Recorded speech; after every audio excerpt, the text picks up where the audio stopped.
All right.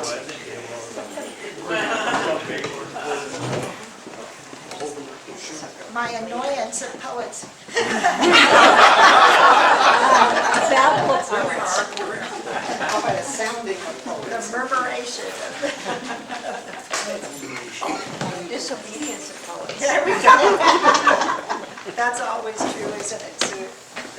That's always true. So, we'll resume our meeting, and we have a little bit of a commemoration toward the end of some of our departed poets, so we'll get to that. But we're up to Michael McDowell.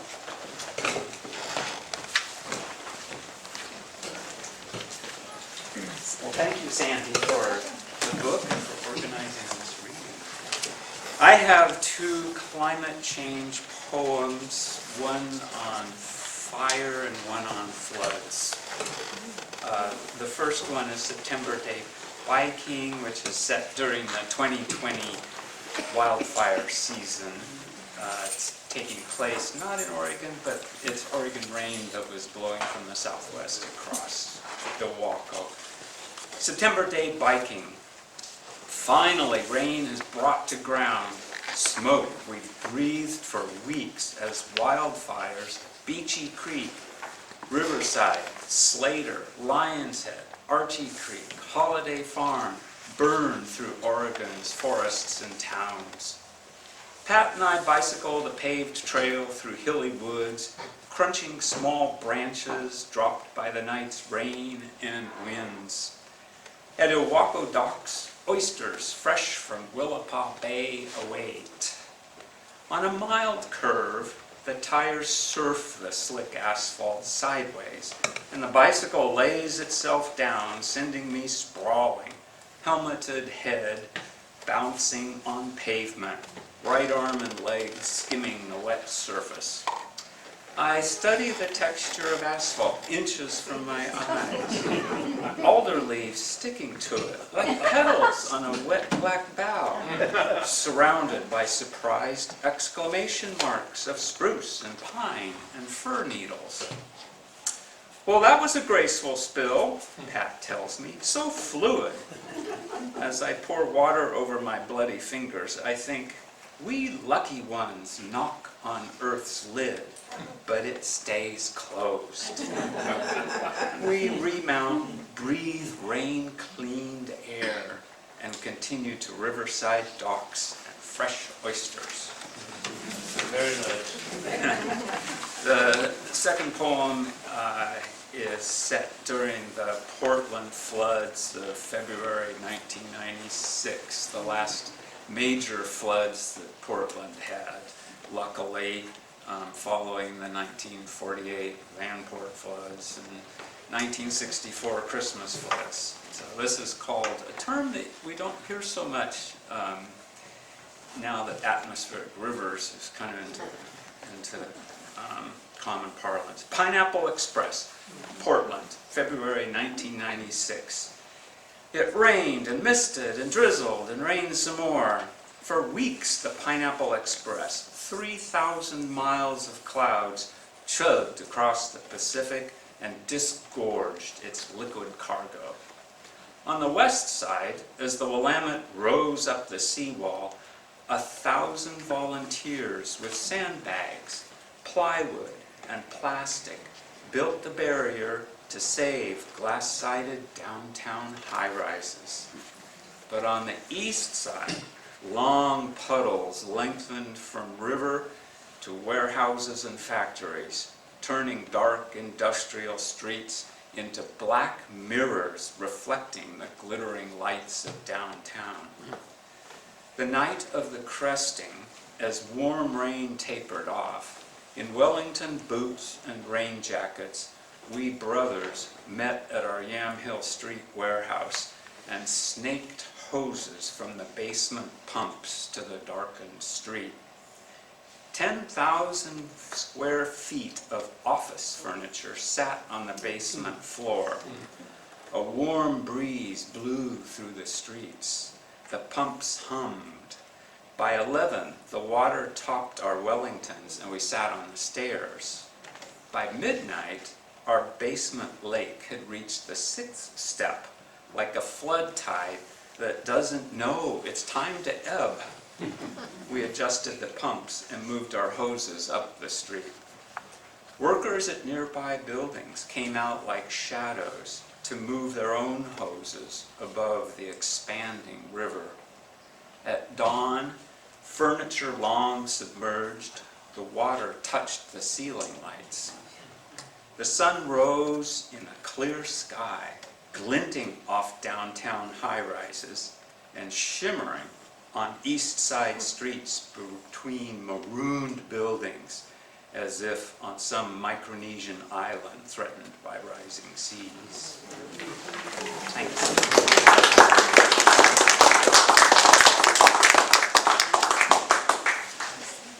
That last one is one of my favorites. Well said.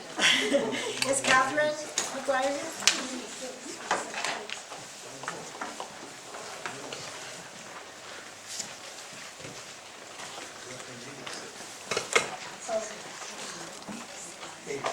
Well, thank you, Sandy, for being in the book, for giving me a chance to get down to the beach for the first time in a while, and to be able to meet poets again in person instead of on Zoom. This has been great. Okay, so the first, I've always been a history buff, and it's one of those things that you think about when I'm walking around anywhere, in this case, Portland, about the many decades, centuries of history that are there. It's called overlay. 10th and Alder glistens in rain like gloss on a Lego model. The gray concrete buildings stacked. Shoppers, iron blue and deep green Gore-Tex gleaming as an Oregon downpour sluices the streets. Weaving in and out among pedestrians and plastic bag homeless hunched like black mushrooms, phantom pioneers waft along ghost ruts, stumpy roads, new carved from ghost forest, dwarfed by Portlandia's towers. Virgin firs rustle invisible dripping limbs, and at the corner of Starck and 4th, a campfire is ringed by Chinook braves on their way towards winter fishing. The modern shoppers swim in a river of time, oblivious to the toppling trees, burning shops, the tearing down of house after house. They walk as if these towers will never fall. And my next, continuing the environmental theme, I was always amazed to find that that trees actually do kind of cancel out fog, and yet we kind of cut them down right around the highways where we need them. It's called Foggy Evening. The hills aswim with twilight, gray, rain-swept weather, unrelenting with winter storm. Stitches red and white, cars hem the fields, now vacant, cropless, naked and open to concrete dreams. Stoplights puddle rubies in the street, hard-edged booty, phantom fire. Cars spew mist that hangs like thought, defies the gravitation life exacts from me.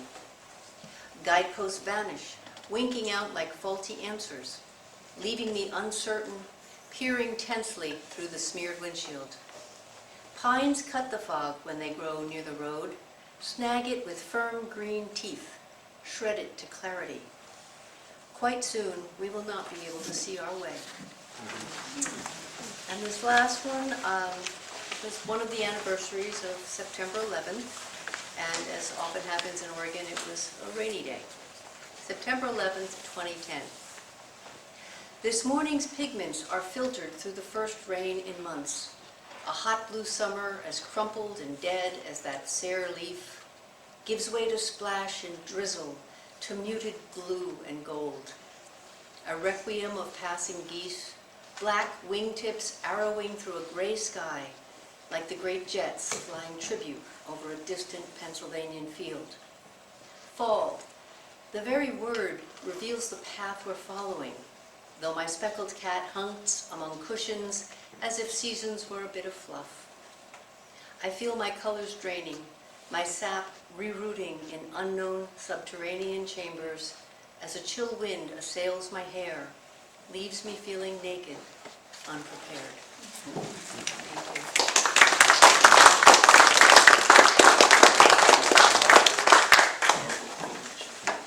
It's magnificent, of all three of those films.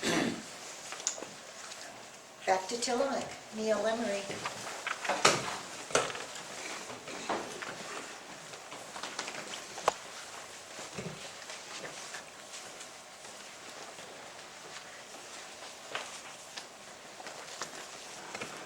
In the Chinook language, Tillamook means the land of many waters. Almost rain. Leaves drooping, powdered dirt, shouting thirst in the August day. Quiet dryness everywhere, heating up ahead of the truck moving in. Gray scooting across the darkening sky, promising wet at last. Virga falling from pregnant clouds, moving lower, faster. Cycle of condensation, precipitation, evaporation, nearly birthing a shower to desiccation below. All in anticipation, expectation of what is to come. Thickening promises take the lead, attention building on my skin. Air thickens, dense with humidity, a wetness, but not yet wet. A minute later, droplets everywhere. Coolness on my skin and nearly wet, but not yet. Wait. Almost drizzle, and then it is. Tension breaking, this letting loose, finally. Leaves suddenly shiny, rocks turning dark, a drip on a leaf slowly forming, and falls. Petrichor, the newly damp, deep in my nose, stirring the ancient brain, my memories of African savannas, a hunts, the beginnings of the rains on old tribal grounds. The plants, the birds, and I breathe out. Tensions relaxed. It has begun.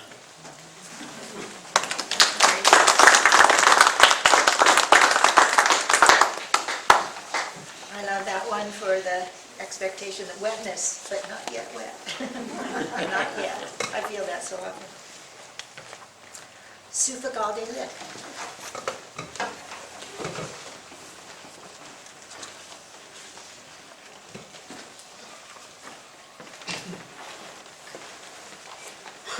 Well, when I got the notification Sandy was doing this, I was so pleased to have a theme that made sense. There are so many themes that you see calls for that it's like, okay, that's really weird, I don't know.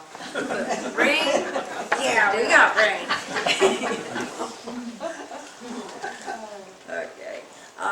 This first one is called, How Can I Not Praise the Rain? How can I not praise the rain? Even as leaks darken my laundry room floor, as the gutters overflow on my head and my feet squish squash in soggy shoes, I can tilt my mouth up and drink as much as I want. It's fresh and cold. How can I not praise the rain? Even as I struggle to see, as it soaks my grocery bags and turns the Oregonian into ink-stained mulch. Purple roses bloom beside the road, petals open to drink the raindrops in. How can I not praise the rain, even as the ditches fill and overflow, as rivers threaten to come inside, as everything I own is wet? The dog pounces into puddles joyfully, drinking and rolling in the mud. How can I not praise the rain, even as the dog shakes water everywhere, as she smells like overheated muck and leaves paw prints on the kitchen floor? She pants, her brown eyes shine, as she wants to go back out again. How can I not praise the rain, even as it turns midday to dusk, as thunder shakes my sheetrock walls, as it oozes down the window panes? The drops sound happy on the roof. It's far too quiet when they're gone. The second one comes from one of the many stories my dad used to tell. He grew up on a ranch with mostly prunes, but a lot of cherries too. And if anybody's been around a cherry orchard, when it rains and the cherries are already full of fruit, you got to go do something fast, because when the sun hits it, they'll split and the crop will be ruined. So this is called Spring Rain on the Cherry Orchard. Awakened by rain tapping on the roof, he fumbled for his pants in the dark, pulled on his boots, his shirt, and hat. Outside, his father was warming up the truck. On their way to the cherry orchard, he saw men adjusting their suspenders as they ran toward the trees thick with rosy fruit, ruby balls of juice that would crack once wet at the touch of the midday sun. Rain dripping down their stubbled chins, soaking through their cotton shirts. They flocked around the trees like birds, like robins on a berry binge, stretching from ladders 10 feet high, pulling ripe cherries off the branches, filling boxes and buckets to be rushed into the packing shed, to be dried with massive fans and boxed by women with juice-stained hands. The boy would not go to school today. He would work with his dad and the other men, speaking Spanish, Italian, and French, thinking only of saving the crop, cursing as that day bloomed hot and dry, rushing the harvest with rain, then sun. Until every ripe cherry was safe, they all would move as one, for if they dared rest, a whole year's growing would go to waste. Rain over, the boy felt sun on his face. His hands, scratched and sticky with juice, ached. His arms hurt from reaching up. By 10, all the ripened fruit was picked, safe and dry in the packing shed, set like jewels in their wooden crates. As they climbed down from their ladders, they prayed for the not yet ripened crop. They went home for coffee, ham, and eggs.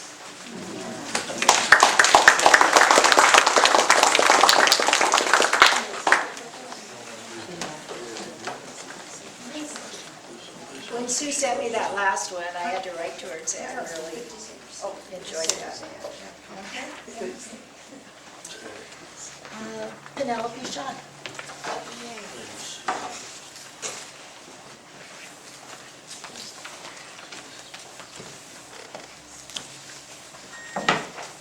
I live out in Duffer, where we get 12 inches of rain a year.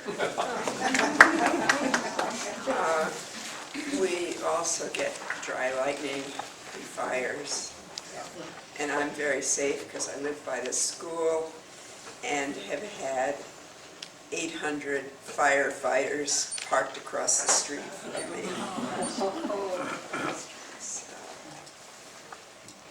One time I went out at night and there was a very young man smoking, and I said something about, thanks for saving us, and how did you decide to become a firefighter? And he said, my mom wouldn't let me join the Marines.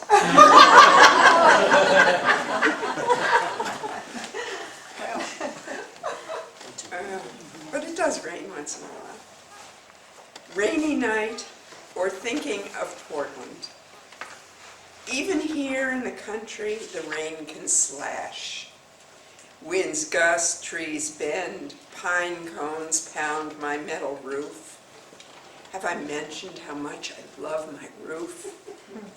Or shall I describe cardboard under sleeping bags, shopping carts heaped with soaked clothes, meager windscreen of a dumpster, a wet dog under the only quilt? Can I say how chilly the rain in that whole liberal city? Not enough hot soup. And the other little one is drought in Central Oregon.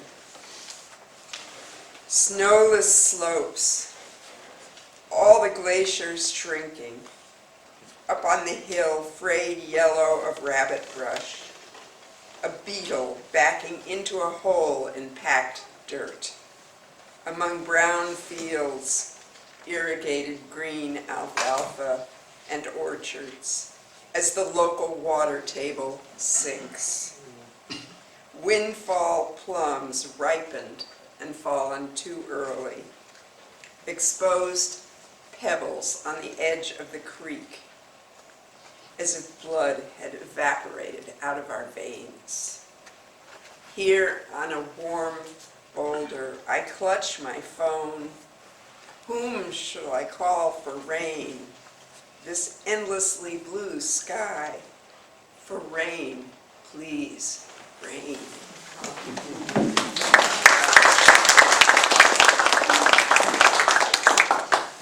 Penelope has a dual perspective, living in the city and living in Duffer, and I'm a big fan of her poems about walking with the light dog and the things that she observes so very closely on her walks. Our videographer, C. Stephen Blue.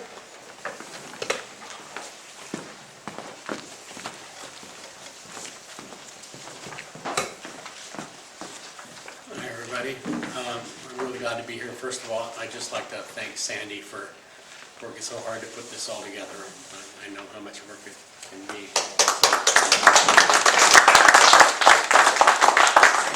My wife and I live outside Eugene on the west side by Fern Ridge Reservoir. So this is about the beginning of spring. The now fading day. A fresh breath of air followed on the breeze of night's slow dimming. Sings memories of longing to the languid tree branches as they sway to the music of its invisible song. Canadian geese return to Fern Ridge Lake in multiple arrow formations, quacking in unison like a chorus of morning choir boys. 10,000 tree frogs sounding like crickets in the night. As suddenly as they started, they are silent.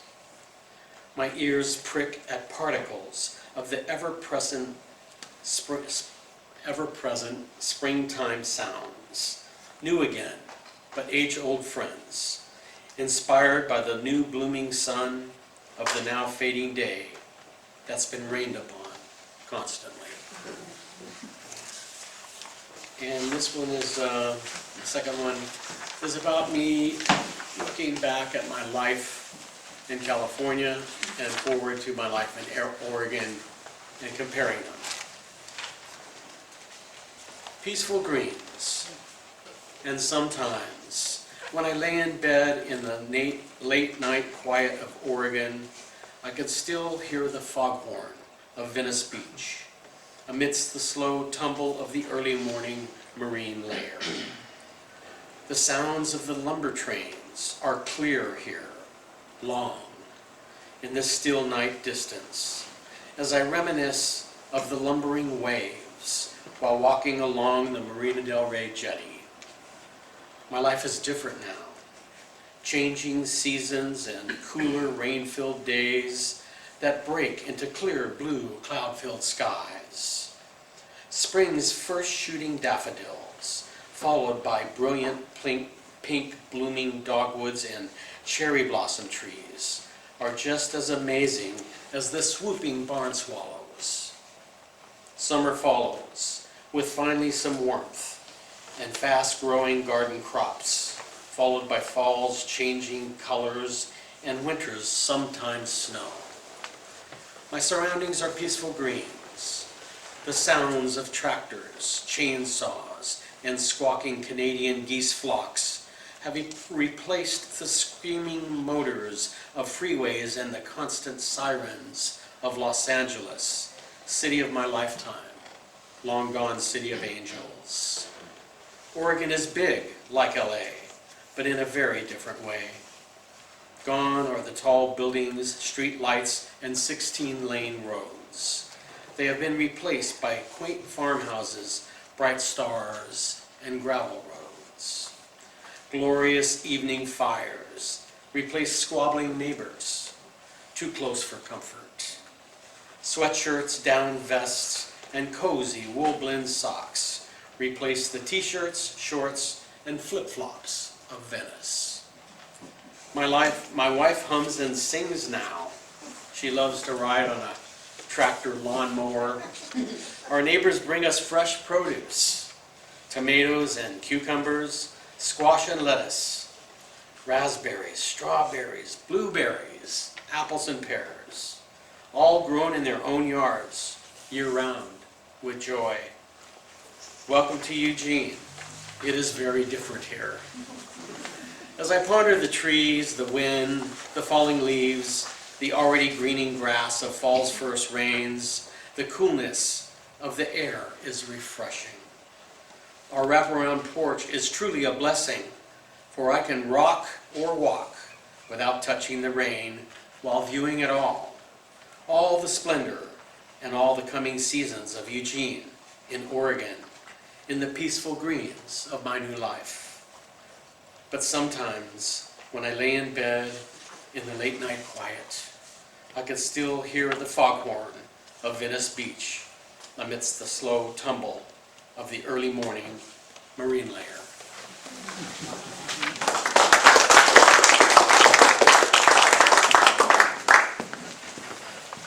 Stephen, if you lived here, you would hear.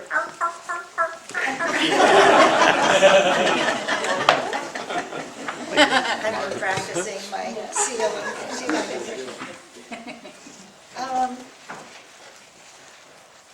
Did I see Pamela? Yeah. Pamela Wilson. Thank you. You can call me Pam, because I'm not in trouble, I don't think. I hear my mother's voice. I wore today my storytelling earrings, because we're all storytellers. And some of you tell stories with your writing, and some of you tell stories with your photography, and some of you tell stories by your listening. So, I live north of Corvallis. I don't admit to living in Corvallis because I moved to where I lived 40 years ago from Alaska. And so these two poems are about my valley, Soap Creek, and about what's there. I'm going to read On This Rainy Day. And I've only written a poem in this form twice. One was about a fence. This is very difficult for me. I'm not a disciplined writer. Under the wooden plank bridge, the rain-sodden banks of Soap Creek slip, then slide. Slide gently into the surging water, filling deep pools and eddies around the bend. Bend back onto itself to rush against gravel bars over rocky riffles. Riffles of gusty wind twist fawn lilies and caress moss-clad alder branches. Branches stretch and sketch a threshold along fog's still tattered, still shrouded edges. Edges define hidden recesses, take on nature's timelessness, shapes, and bellow out spider webs. Webs hold prey in silky suspense, but rarely capture the careful predatory spider. Spider root tangles, cow parsnip, mint, Oregon grape, nettle, and camas grapple for sunlight. Sunlight filtered through Aperion's green layers turns perception upside down. Upside down, the forces that create shard of stone, spark of fire, drops of water. Water in Soap Creek races to the Luckamute, sinking into stream bed, sinking under. And this one, I live on the road with 5 other people. We own the bridge. The bridge is condemned. So this is my ode to my bridge. It's called Willamette Valley, January. Soap Creek runs mocha brown with foam, races over gravel bars, slams around bends, shuttles oak limbs, leaf pack, and river rock. For now, the wooden plank bridge still stands. Down our one-lane road, boundary to Dun Forest, 2 streamlets run in ruts under gravity and slope, rearrange gravel, shoving it towards the center burn, channel water east and west to the ditches. A ditch edges an apple orchard becoming meadow. A brown rabbit bolts for cover. frantic to escape two black labs who fail to see her. They are splashing in and drinking from the swiftly flowing troughs. Atop dense clay soil covered by the winter soggy vegetation, water spreads quickly and quietly over saturated ground into muddy ponds, potholes, and puddles of varying depth. Oregon juncos and a covey of quail explode in feathered flight. I tug on my cap, past a derelict wooden fence sagging on a single strand of wire. The dogs and I cross the creek to find water subsiding into the edges between road and camas patch. See licorice fern and mossy cougars reclining on overhead limbs. Throughout this month of endless January rain, congregations of water make straight the landscape. Fill every crevice, gash, dip and swale with turbid water, refreshing the aquifer under this precious and needy land. A chilly southwest wind fills the air with swirling drafts, creates whitecaps on pothole puddles. Spruce, hemlock, and Douglas fir bow to winds bringing more rain over the coast range into this valley. Thank you.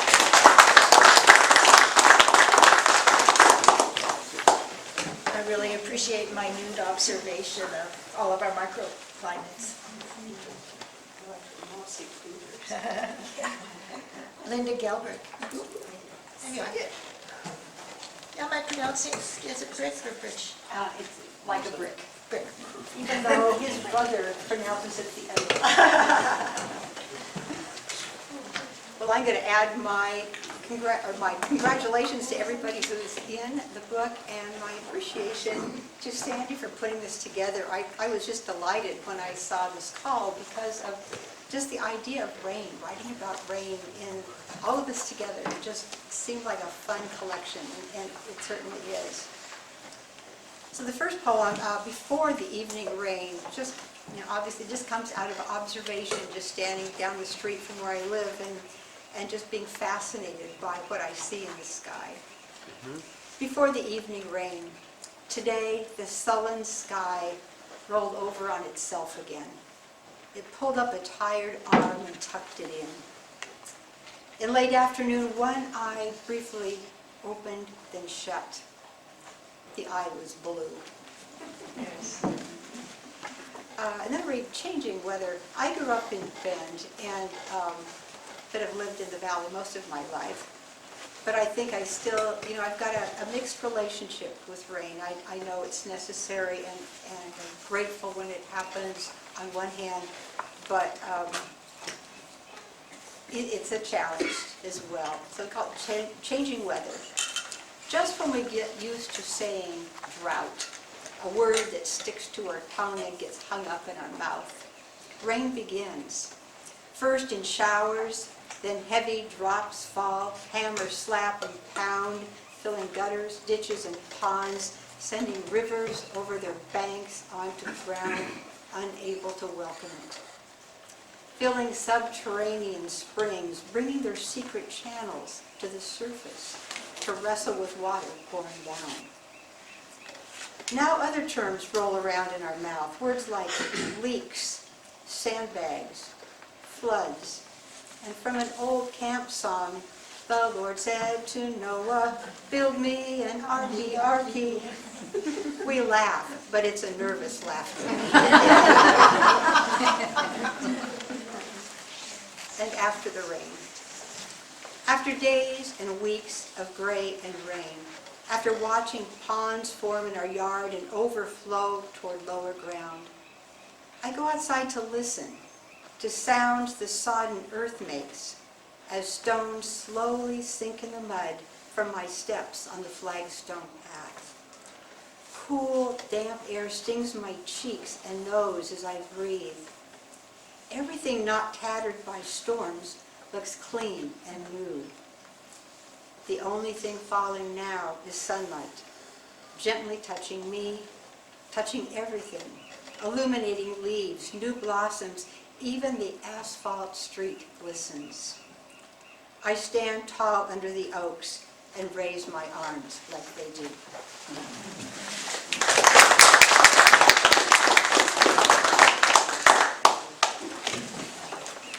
Well, this year, earlier, we lost one of the most admired of our Oregon poets, Clemens Starck. And luckily, I had been working through Charles, and he had worked with Clem to get a poem to me before he passed away. So we do have a poem by Clemens Starck, and Charles Goodrich said he would read it for us.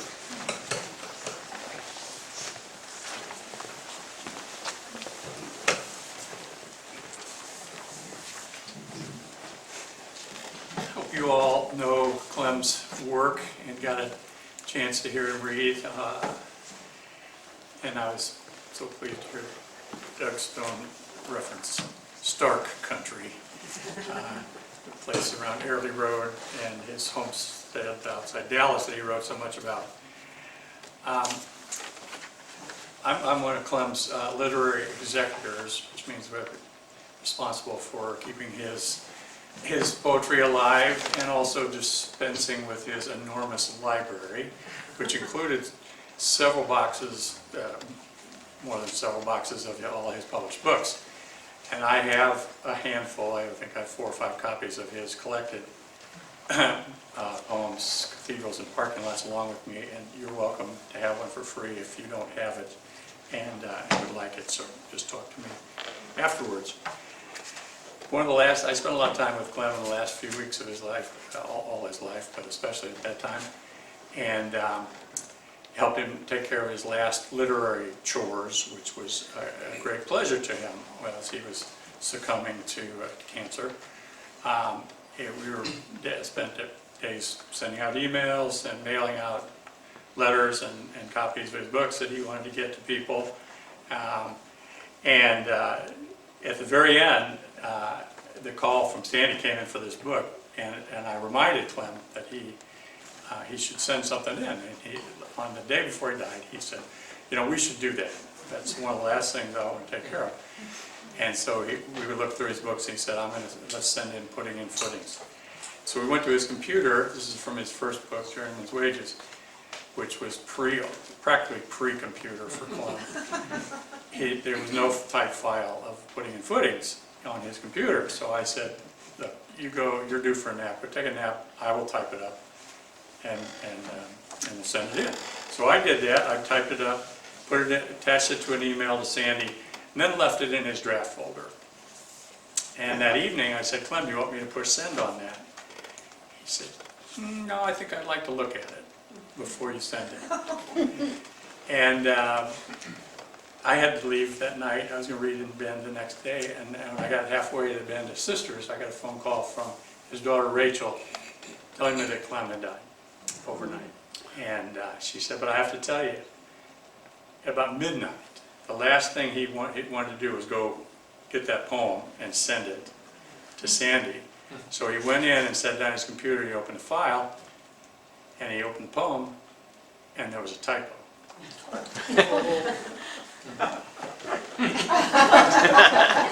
If you see the poem Putting in Footings on page 97 is in 2 sections with 3 asterisks dividing them. I hadn't put enough space between the asterisks. So he was very meticulous about editing his poems, and that was the last deed he did. He fixed that poem, sent it to Sandy, went to bed, and didn't wake up Very touching. that night. So this is his poem, Putting in Footings.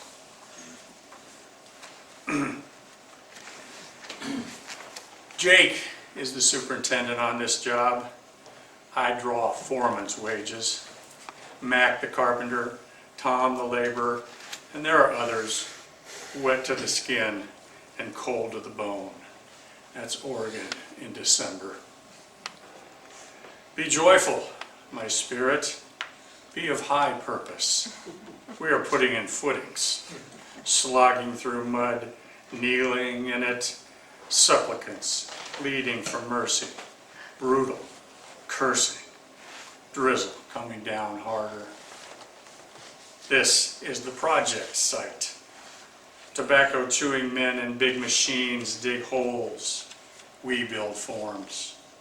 Iron workers tie off rebar. This concrete we pour could outlast the pyramids. After the weather has cleared and the concrete has cured and the paychecks are spent, millennia later, after the pyramids have pulverized and Jake has disappeared and reappeared many times, as grouchy as ever, angels will come to measure our work, slowly shaking their heads.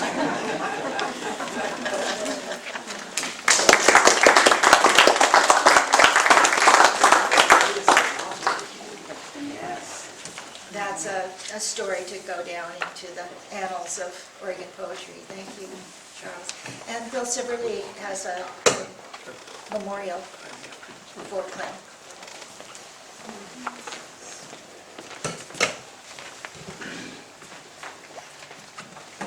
Clem had many friends, and I was happy to be one of them.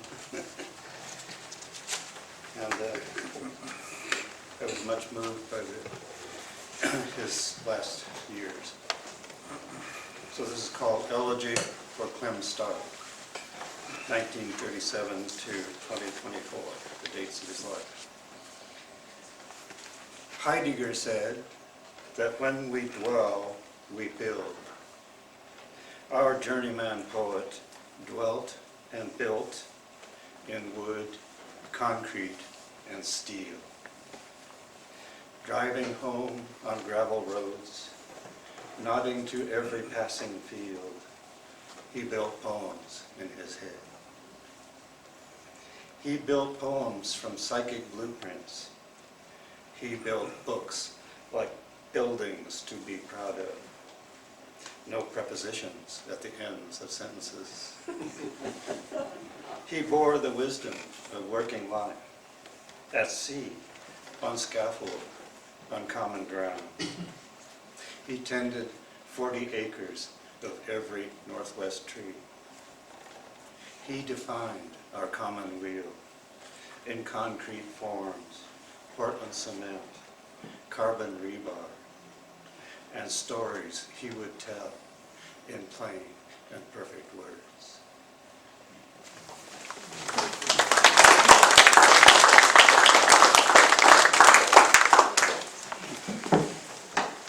Thank you so much, Bill.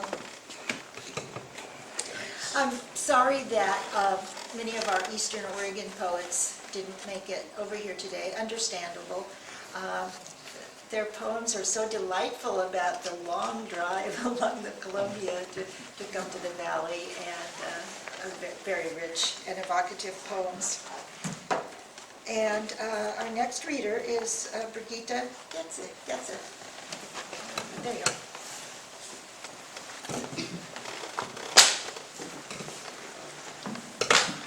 Well, I used to live on a farm, and when we sold the farm and moved to Philomas, I still had my border collie, who was used to running around. She could run for 2 hours non-stop around the barn while I was cleaning it. And she would follow me with my farm chores, and now suddenly we were in a house. And she needed to be walked. She is Scottish. Weather doesn't faze her. Was a little different for me. How to swing it on a rainy afternoon. All you need is a long coat, a big umbrella, and rubber boots. It doesn't matter if it's a drizzle or downpour. Just swing with it. Through the stippled curtain, watch the wet hills, the darkened trunks, the tripping moss-covered branches. Swing your head right to left, savor the scent of fir, of mushroom, of mold, even that trace of far away wood smoke. Swing your arms as you splash through the muddy puddle. You drumbeat the rhythm with the percussion of rain on gravel. For heaven's sake, swing yourself out of that easy chair. Prick its ensorcement. Feel Meseda's heart jump in joy. Let yourself be entangled by its swing.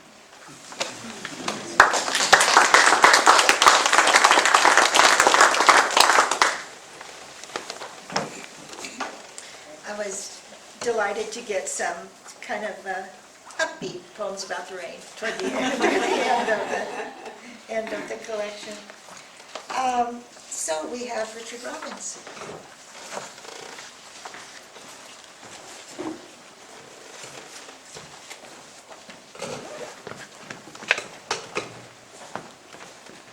Thank you again. This is fun. I like to write list poems now and then. So here's one of them. West Coast weather fills a wine glass left on the table next to a garden of bluebell and tulip, drives a snail out of fern to the path where it sails its own ocean main, speeds up its pulse on the roof, lowers it in the eaves, falls sideways to write on a window in the ancient script, sends children home from school with a note, fills puddles for them where they smash the sky, takes all the bluster out of a flag in a drizzle, if it must, shreds the flag to rags in a gale. Not a comprehensive list, obviously. I lived in the Midwest for 37 years, and I got used to winters that generally bottomed out at about 28 below, sometime around New Year. We'd have our 2 and 3 inch snowfalls through the winter. Every once in a while we'd have a 12 to 18 inch snowfall, sometimes with wind, which made it a blizzard. But every morning the streets were cleared, people were going to work, life had not stopped, unless there was an ice storm, which didn't happen very often. And then this winter here, we had an ice storm where everything stopped for a while, and that's where this one came from. And somehow my father shows up in it as a companion. Well, we could speculate about why. Freezing rain. Maple and fir slump in the front yards. Cars in the drive hunch under their glaze. Now and then a branch tumbles from nowhere to the grass, a junco and goldfinch startling to sky. I've been writing you all this time, it's true, wondering what a poem could do for you. The neighborhood black cat crosses the street. Every dog barks fanatically from its smearing side of a window. I couldn't make water appear in the desert, nor stitch your mortal wound, but I see you there, waiting, as if these hands might manage some workaday magic. If you like, we could walk out there. Small steps. The forecast says we will soon reach the moment where rain no longer freezes, but rather hastens the melt. Out there on crackling lawn, we'll hear the crunch of feet turn supple, see ringlets of ice release and fall. It occurs to me you never asked to be here, yet here you are, inside a poem of doubtful use. We should walk more. Maybe the sky clears. Maybe hummingbirds chip at the feeder, masquerading as a rose. Here's one thing you can do. Take these words, carry them in your chest pocket for a year, then, if you wish, say them back to the ice.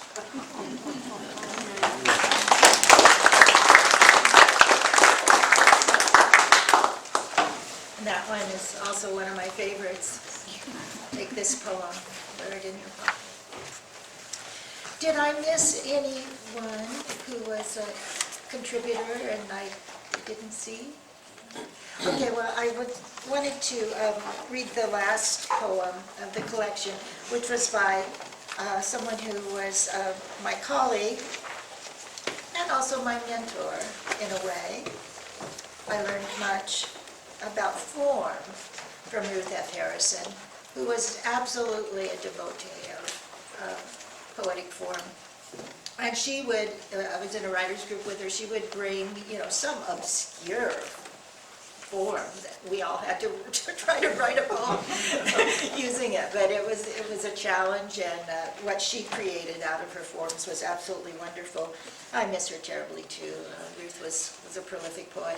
And I have the little press called Turnstone Books of Oregon, and we're on the internet, and there are some collections by Ruth there. West of 101, she was so proud of living on the west side. And How Singular and Fine, they're beautiful collections, and she's a poet to be remembered. This last poem is called Sleep and Rain. Years bring more wakefulness.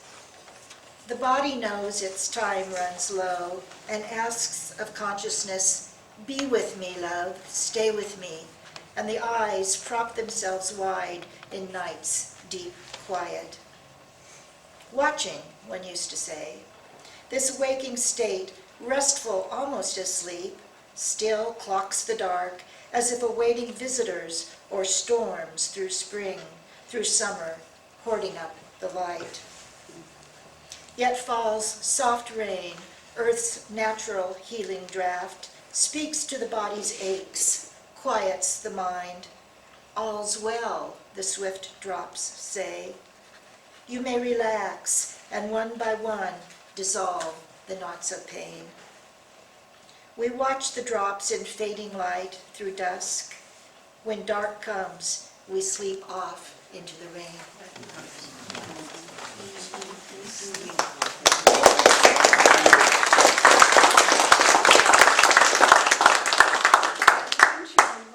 I hate to end it, and I thought since I read others, I would read one. Well, I don't think my poetry reaches to the heights of the others. If I could find it.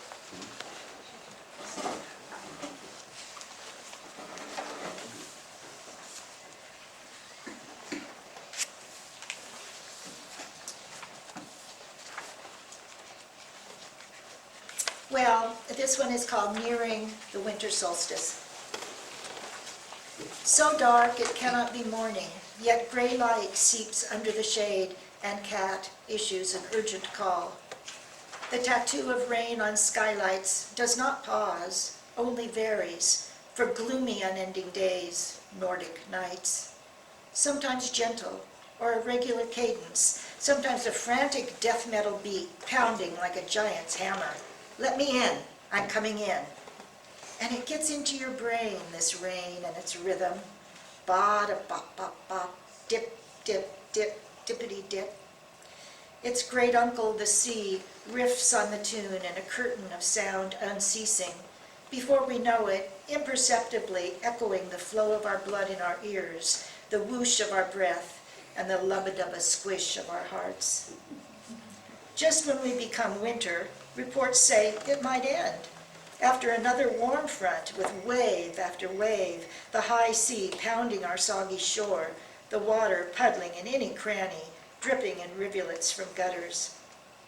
And then the miracle, our sign, a white garage door with a constellation, a host of 200 minute tree frogs clinging, so neon green they can be nothing less than a harbinger of that first brave leaf of spring.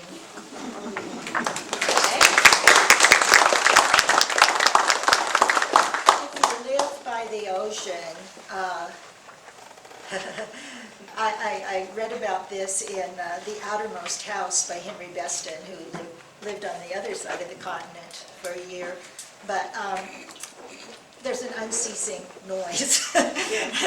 It's not annoying, usually, but there's an unceasing noise, and it gets in your ears, and it gets in your blood, and you're doing something, and then you say, what's that jet landing? And you realize it's the ocean, and you get so, if you're working in your garden, you can tell if the tide is going in or coming out, because you just are so familiar with the sound of the sea. So I was trying to claim that. And if you've never seen those minute tree frogs, they're just wonderful. So I wish we could go on, but I so appreciate everyone coming, and why don't we mingle a bit and see if we want to trade books, and maybe we'll meet again. Thank you.